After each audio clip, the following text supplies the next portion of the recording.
very unlike the last two talks that you heard, I'm not going to talk about this and do a scientific talk tonight. I'm just going to tell you a story. And this story is the story of sex, drugs, and rock and roll. And I will convince you why that is. But in order to get to the sex and drugs and rock and roll, we got to start very, very early. We're going to start with this man who in 1492, after failing at convincing any of the Italian nobles to finance his mad adventure to find Asia and Spice Island by going west instead of east, finally convinced the Queen of Spain to give him 3 ships to sail west. On August 3rd, he started his journey, and going west, what he thought was Japan. In reality, he discovered a new continent that the Europeans had no knowledge of. You know the history. Columbus discovered the New World. Among many riches that he brought from the New World, in addition to El Dorado gold, he brought so much gold and silver that the whole Spain economy collapsed because of inflation. Silver became basically worthless.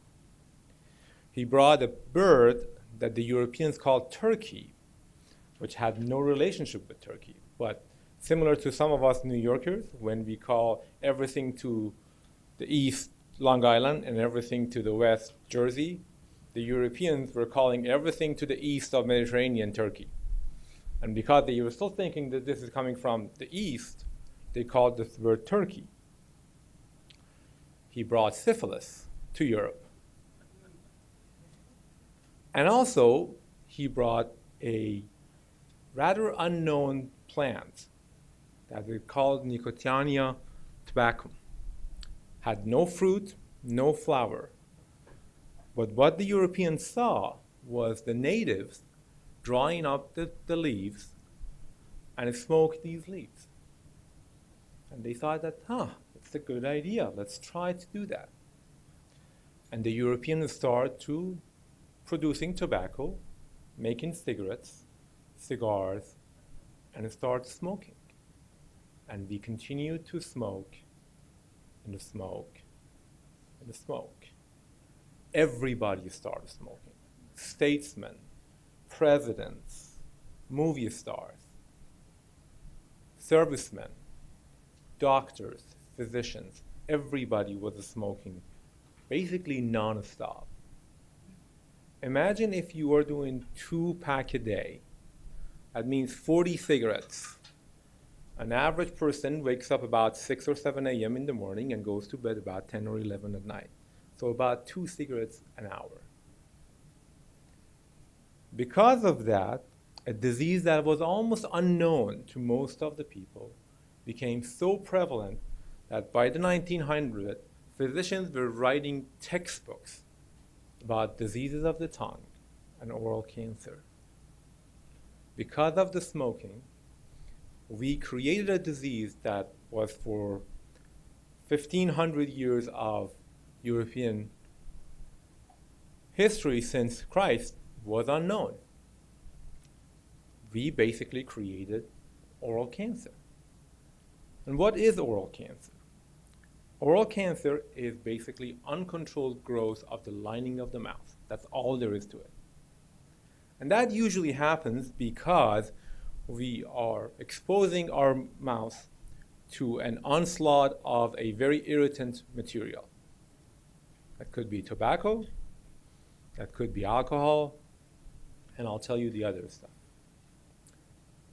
Oral cancer, taken off, it started in about 19th and 20th century. In 20th century, it reached epidemics. It has started to slow down nowadays, but it is still a very significant problem worldwide. It is the 11th most common cancer. It's not as common as lung cancer, which is another smoking-related disease, or colon cancer, or pancreatic cancer, but it is very, very common. It's about 4 to 6% of human cancers, and as you can see, there are areas in the world that has a lot of oral cancer. For example, North America has a lot of oral cancer. In India, we have a lot of oral cancer. And India is one of those countries that actually a lot of women have oral cancer there as well. And as we talked about, this is the disease of sex, drugs, and rock and roll.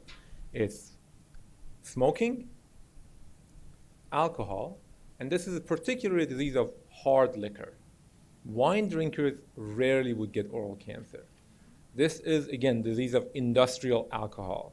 When we started having 40%, 50% gin and vodka and whiskey in massive scale, those of you who have watched the Prohibition by Ken Burns would understand what a problem the United States had with alcoholism and alcohol problem and why the Prohibition happened. Went away, came back, again we're having the same problem. It's not as prevalent as it was, but alcohol is still a significant problem and a significant risk factor. And the last one is diets. Our diets that are full of processed food and fat, and especially animal fat, are not good for our oral health. That's been well known that in countries that consume a lot of fresh fruits and vegetables, people get less oral cavity cancers. And people who maintain a very good oral health and oral hygiene would have a lower chance of getting oral cancers. But the story is not over. In the about 80s, 90s, we noticed that there are some people who are getting oral cancer that they should not be getting cancer because they were not smokers, they were not drinkers, but they were still getting these tumors in the back of their tongue and their tonsils. And it took us a while to figure out, until in 1999, in Johns Hopkins, an epidemiologist figured it out, that it's a virus that's causing the oral cancer now. It's called human papillomavirus. It's the same virus that causes cervical cancer in women because of the sexual revolution back in the 60s and change of patterns of sexual behavior. It suddenly became a very common infectant in the oral cavity.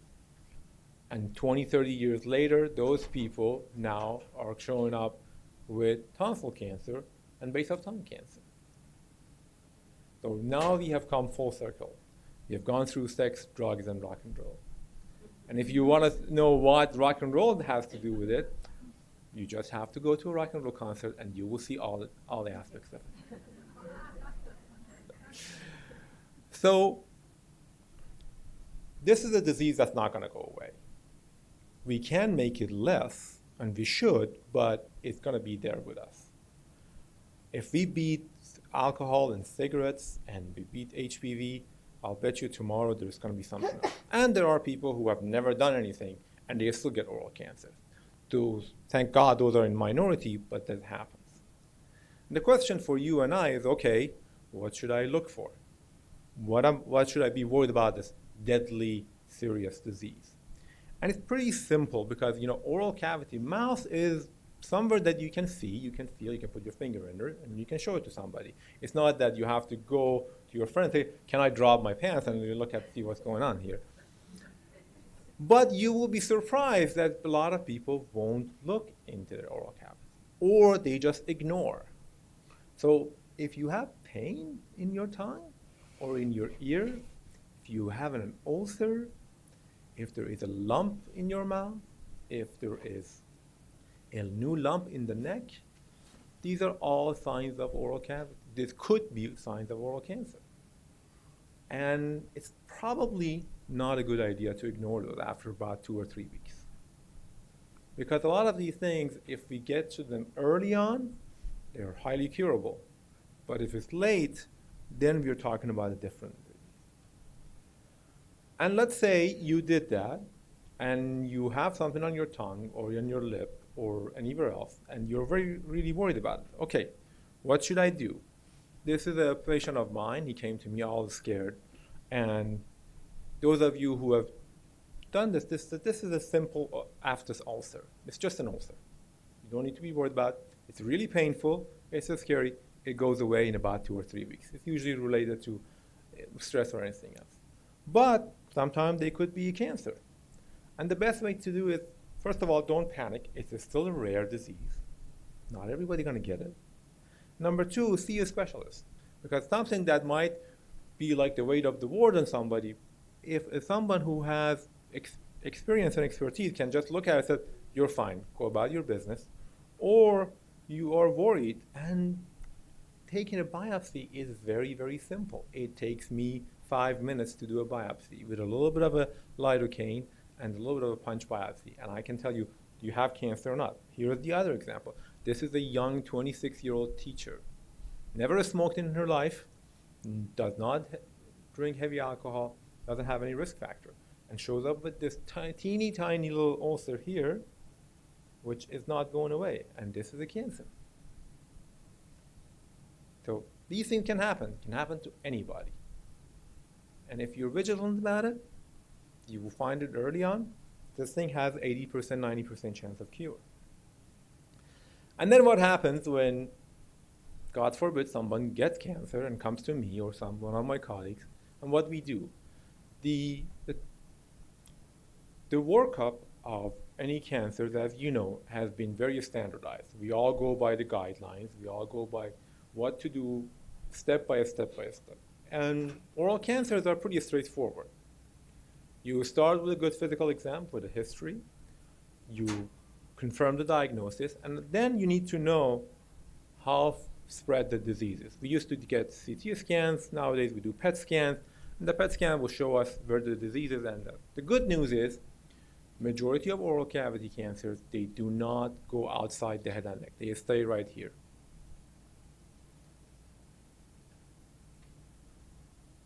We talked about pancreatic cancer just in the past 2 talks. Pancreatic cancer is a vicious disease because it immediately comes out of your pancreas, goes to the lymph nodes right next to the pancreas, and basically the story is over. Then it's in the liver and it's incurable. Oral cavity cancers are bad because they can go to the lymph nodes very quickly, but they stay in the lymph nodes for a long time. It's extremely rare for them to go to the lung right away from the beginning. And that's our window of opportunity to try to treat these without killing people. So after we figured it out, again, as I said, about 96% of the time, these are staying in the head and neck. We just need to know where the tumor is, how big it is, and which lymph nodes they can go to. And once you find out that, you're basically done figuring this cancer out, and then you have to go forward with the treatment. And what is the treatment? So, we have made a lot of progress in a lot of areas. We have not made a lot of progress in a lot of areas. And oral cavity is one of those. We still have the 2 old surgery and radiation. That's all there is to it. We have not found a miracle drug yet. We have not found a vaccine. We have not found any other magic tricks that can take it away. It's good old surgery and good old radiation. And guess what? In oral cavity, not similar to larynx cancer, surgery is much more effective than radiation alone. And we have tried this many times to figure out, is there any way we don't cut people's tongue, just radiate them? Doesn't work as well. We wish it would, but it doesn't. So what we have done is we have tried to become better and better at surgery and radiation and all. And what do I mean by becoming better and better at surgery? In general, surgery for oral cancer is pretty straightforward. You need to remove the tumor, make sure that you remove the entire tumor, and you need to remove the lymph nodes that the tumor can go to. So in order to do that, we need to know exactly how big is the tumor, which a lot of time for oral cavity, you can look at it and you can feel it. You would take it out with some margins around it to make sure you're not leaving anything behind. And then through the years, we have looked at, say, okay, where do these cancers go? Not everybody needs to have their entire neck, splayed open and figuring out taking out every lymph node. Through the years, especially in New York City, we have done a lot of the studies to show exactly where these cancers go based on where they are. So nowadays, when you look at somebody's mouth and, okay, this cancer right here, this cancer not going to go to the back of your neck. It's not going to go to the other side. It's only going to stay on the same side from this level of lymph node to that level of lymph node. And that gives me the information to do a precise operation that take the cancer out, take the lymph nodes out. And this is the same patient. This is 2 years later. She just had a little bit of a divot here where we took the cancer out. She is speaking perfectly. She's back to teaching in the school, eating normally. She got married. And this is her neck. Can you say which side had the operation? And this is the modern head and neck surgery. This is how the modern head and neck surgery should be. And I still go to a lot of meetings and people say, you don't want disfiguring surgery. Absolutely, I don't want disfiguring surgery either. But let's put the brakes on. We don't do disfiguring surgery anymore. Those days are gone. We have figured out what to do, how to do surgery without disfiguring people. And even when they are much bigger, this is another patient of mine. Obviously, this is a big cancer. It's been there for a while. It's affecting the jaw. So that requires much more. But this is the end result. We have removed the cancer. We have switched some of the lip. We have lined inside the mouth. And now she can eat and drink and talk almost normal. So yes, we haven't cured it, but we are making progress. And the same thing with radiation. Radiation techniques are getting better. Our chemotherapy are improving. We haven't, as I said, we haven't found a miracle drug yet, but we are making progress. And more is about to come. But unfortunately, with everything that we have done, this is still a pretty bad disease, and I don't wish it on anybody. Earlier stage, like the young woman that I showed you, 70, 80%, 90% chance of cure. But this is one of my other patients. This is a veteran who had a big tongue cancer. Unfortunately, he was recommended to have radiation and chemotherapy because at the place he was, they didn't have the expertise for surgery. Guess what? He went through 7 weeks of radiation and chemotherapy. The cancer is still there.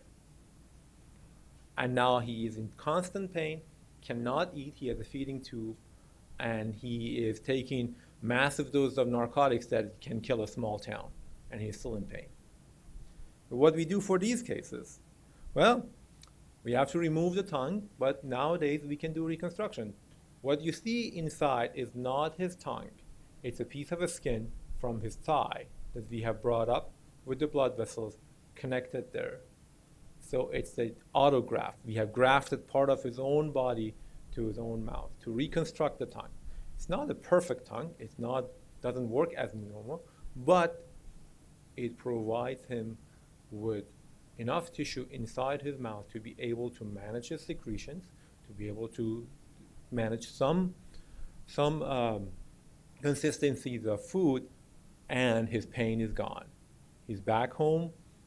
He doesn't have a tracheostomy, and he's able to eat a little bit by mouth. And that's how modern surgery should be. I wish we had better chemotherapy, but we don't. We still have the 1970s chemotherapy, which is cisplatin. We have one other medication, it's called cetuximab. It's targeted therapy, but unfortunately none of these are effective. None of these can be first line. These are all helping the radiation to work better. Hopefully in a year or 2 years or 10 years from now, we will find that miracle drug, but as of now, we haven't done much for it. And this, in a nutshell, is oral cancer. This is what it is, what we can do about it, and what we should do about it. But things are getting better and better. We are having better surgery. Nowadays, I have a computer planning to plan my surgery exactly. This is a patient that had radiation. Because of the radiation, he lost his jaw on this side. So we replaced it with a piece of bone from his leg. Again, with the same technique. Now he developed disease on the other side. So now we're going to use the other leg and bring it up. And with the computer planning, we're going to make a 3D printed plate, and we know exactly how much of bone we need. And when we put this all together, it's like jigsaw puzzle goes together. And that makes us be able to do it so much faster, super precise. And this guy is going to get out of hospital in 5 days, 10 days, be able to eat and drink without a tracheostomy and without the excruciating pain. This is our newest fangled device. It's robotic surgery. We do it here at NYU and other places. With the robot, basically, we can reach out all the way to the back of the jaw, the mouth, and the tonsils without needing to open up your entire face. The robot has a 3D camera and 2 arms. The robot arms are small, so we can reach out, we can take the tumor out precisely without taking more tissue out. Get it done. We do this in our hospitals, and the results are just fantastic.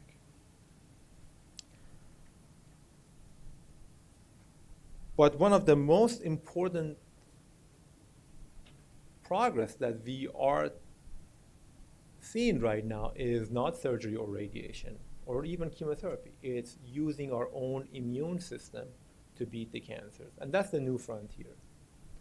Immunotherapy is basically us humans saying, you know what, we cannot beat nature. Let's collaborate with nature. This is too tough. Every one of us sitting here, we develop millions of cancer cells every day in our body. But our immune system will take care of it. Go find it, take them out, kill them. The genius of the cancer and the tumor cells is the first thing they do is they hide from the immune system, or they deceive the immune system. So the immune system comes in, sees, like, no, this is not cancer, and goes out. And they go have a party. Now we are trying to understand how this happens and what we can do to unmask the cancer cells to our immune system.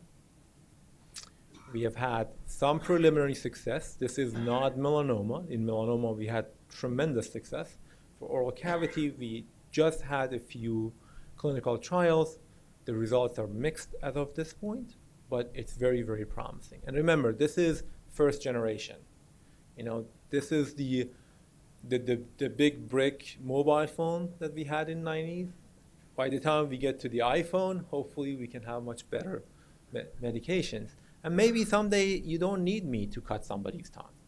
And that would be a great day. I have to go find another job, but that would be a great day. Same as immunotherapy, we also have better radiation. Nowadays, we have 3D planning for radiation. We use very sophisticated computers and machines to direct the radiation exactly to the tumor. So for example, we are directing it exactly here, and we're trying to preserve all these other very important structures, because radiation is a gift that's given. It's very effective, but I remember I was listening to a talk by one of the famous actors who got oral cavity cancer, and he was saying that radiation was 7 weeks of hell. It's like the 7 layers of hell. It is tough. It is a very, very tough treatment. And anything we can do to make it better, we should. We also are using protons now, which is different than what we used to do, and the protons have the ability to direct to the cancer area better. So making progress is slow. This is a problem that only happened 400 years ago. It happened 2,000 years ago. We still have a few centuries to catch up with it, but we are making progress. In the interim, what interests you? Okay, I said all those stories. What should I do? So I'm going to make it very, very simple. What should you and I do as members of society? Don't smoke. Moderate the alcohol, and encourage everybody to get HPV vaccine.